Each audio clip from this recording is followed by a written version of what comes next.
Bocah ini lahir di penjara. Kalimat pertama yang dia pelajari. Bukan ayah atau ibu. Itu adalah kalimat sipir yang berteriak setiap hari. Periksa kamar. Di tempat ini, seorang ahli pajak bersaing untuk mengganti popok untuknya. Seorang kak perempuan gangster karena ingin menggendongnya sebentar. Dia bahkan mengikuti ujian sertifikasi pengasuh profesional. Setiap hari menyanyikan lagu pengantar tidur untuk membuatnya tertidur. Semua bos termasyur di luar memberikan semua cinta keibuan kepada bocah yang lucu ini. Waktu berlalu. Suga juga telah mencapai usia prasekolah. Ibunya berpikir dengan hati-hati. Karena dia ingin anaknya memiliki lingkungan hidup yang lebih baik. Jadi dia menemukan ibunya yang telah lama tidak kontak. Ibunya dengan pakaian elegan duduk di depan pintu kaca. Apakah ia benar-benar putra Goro? Tapi aku tidak memberitahunya. Wakai menginstruksikan ibunya dengan hati-hati. Tidak boleh memberitahu Goro tentang keberadaan anak itu. Setelah dia mendapat janji dari ibunya, Wakai baru bisa menjadi tenang dan menghela nafas lega. Suga berjalan selangkah demi selangkah kecil. Ikuti ibunya keluar pintu utama penjara. Melihat anak meneteskan air mata. Hati Wakai sakit seperti tertusuk pisau. Tetapi hanya bisa tanpa ampun mendorong putranya pergi. Lihat bocah itu perlahan melangkah keluar ke dunia luar. Tapi tepat pada saat sekarang, ibu ini tiba-tiba menatapnya dengan rasa bersalah. Kemudian sepasang kaki melangkah keluar dari mobil mewah. Ia adalah ayah Suga. Dia dengan bangga melirik ke arah Wakai. Kemudian dia tidak repot-repot menoleh, tetapi memeluk Suga dan pergi. Wakai dan sesama narapidana tercengang. Tapi tidak peduli berapa banyak dia menangis dan menyesalinya. Sekarang tidak berguna lagi. Melihat Wakai sedih dan melankolis hari demi hari, narapidananya memutuskan untuk membalas Goro. Tidak hanya ingin merebut kembali Suga, tetapi juga harus mengembalikan kemurnian untuk Wakai. Dia awalnya adalah satu-satunya gadis seorang Taipan. Mantan pacarnya bernama Goro adalah penggemar status. Dia menggunakan segala cara untuk mengelabui Wakai yang naif. Tapi di malam sebelum nikah, seorang gadis berlari ke tempat untuk menemukan mereka. Wakai menangis kesakitan sepanjang malam. Kemudian mendengar berita bahwa gadis itu dibunuh. Pembunuhnya mengaku ke polisi. Wakai adalah orang di belakang untuk menghasutnya. Pada akhirnya, Wakai dijatuhi hukuman 12 tahun penjara. Dia disebut putri badut pembunuh oleh netizens. Goro mengambil alih perusahaan keluarganya.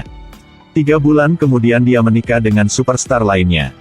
Sejak itu, dia mencapai puncak hidupnya. Bahkan sekarang dia merampok putra Wakai.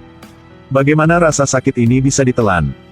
Ini adalah kelompok penculik paling bodoh yang pernah saya temui. Baru saja muncul telah membutakan mata yang melihatnya. Mereka mengenakan pakaian superhero dinosaurus. Apalagi, lakukan gerakan yang familiar. Suga setelah melihat itu, matanya tiba-tiba menyala. Pesona idola tak tertahankan.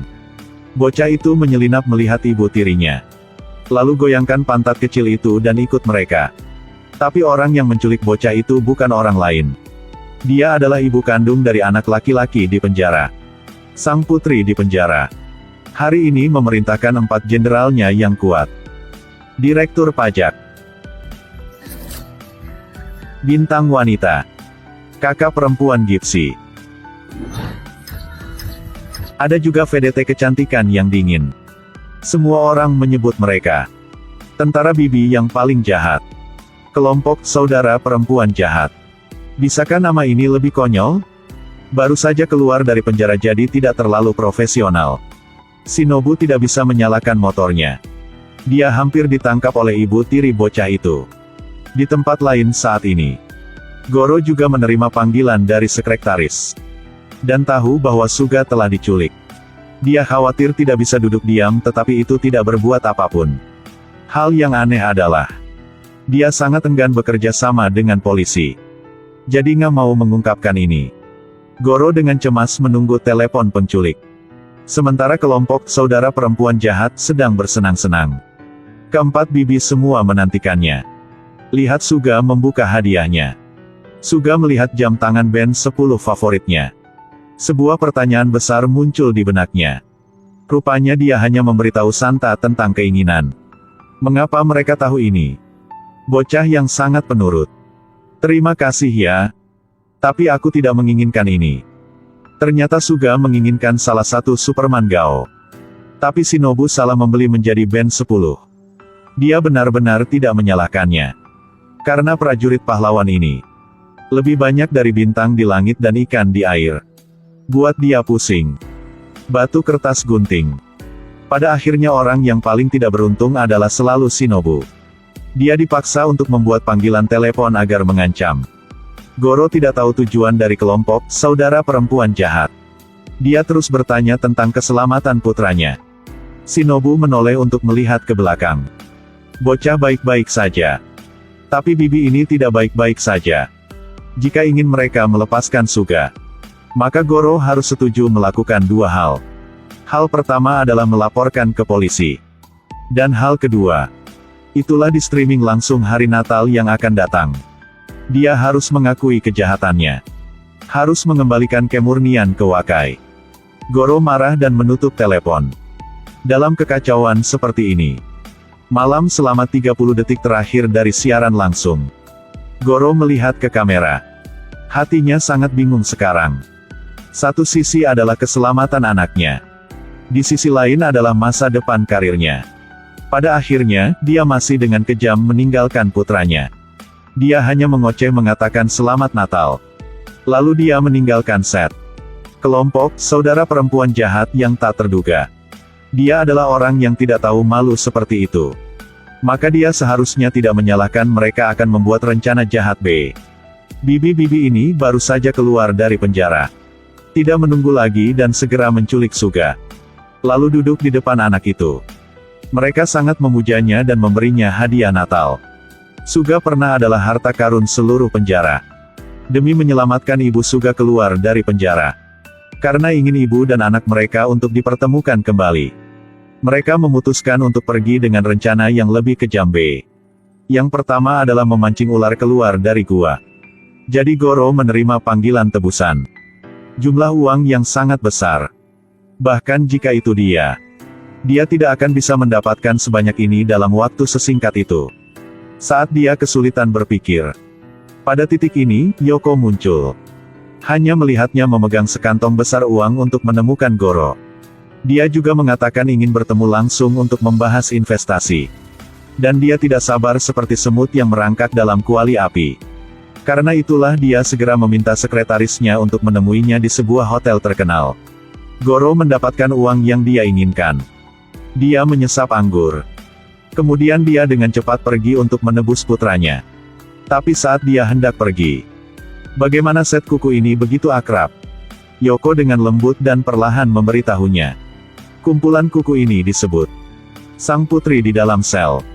Goro melihat lebih dekat lagi. Dia langsung ketakutan sampai menganga. Gadis di kuku ini. Bukankah dia Harumi syuting acara dengannya di pagi hari? Lama tidak bertemu ya, Presiden. Kukumu sangat indah. Dan yang ada di kuku ini. Secara kebetulan, dia adalah penata rias acaranya. Kamu telah bekerja keras iya. Dan di kuku, gambar di atasnya adalah bibi yang pergi bersamanya untuk menonton kompetisi. Kuda Goro bukanlah nama kristalisasi cinta. Dan orang di kuku ibu jari adalah bartender. Maaf aku membuatmu menunggu begitu lama. Dan mantan pacar Wakai juga merasa terhormat berada di antara mereka. Jangan putar aku lagi, jangan putar aku lagi.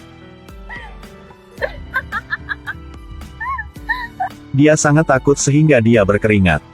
Wanita-wanita ini telah menargetkannya. Tempat ini seharusnya tidak tinggal lama. Dia berpura-pura tenang tetapi dengan cepat berlari keluar. Dia kemudian dengan lancar melarikan diri dari penyergapan di lift. Dua bibi ini hanya bertarung dengan tangan kosong. Tidak ingat harus membawa tongkat. Tapi tunggu sampai sekretaris dengan seni bela diri tinggi datang berlari. Goro langsung berubah menjadi bayi ikan.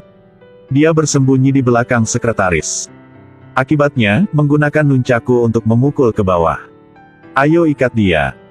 Iya. Ternyata yang menyembunyikan yang terbaik adalah Akemi. Goro penuh dengan tanda tanya di kepalanya. Tutup mulut untukku. Sampah. Kali ini, dia benar-benar tidak bisa sadar lagi. Ketika dia bangun lagi, dia menemukan dirinya terikat di kursi. Terlebih lagi, dia dipaksa untuk cosplay sebagai Santa Claus. Yang tak terduga adalah putranya di sini untuk bersenang-senang. Ia bahkan dengan senang hati berlarian bermain. Bocah ini menatapnya selama setengah hari dan masih tidak mengenali dialah ayah kandungnya. Jadi tidak peduli Santa tidak membawa hadiah ini lagi. Maka berlari keluar. Goro bahkan tidak bisa menangis sekarang lagi. Pada saat ini, 5 bersaudara superhero muncul dengan cemerlang. Persiapkan dia untuk menilai keadilan dari dalam keluar.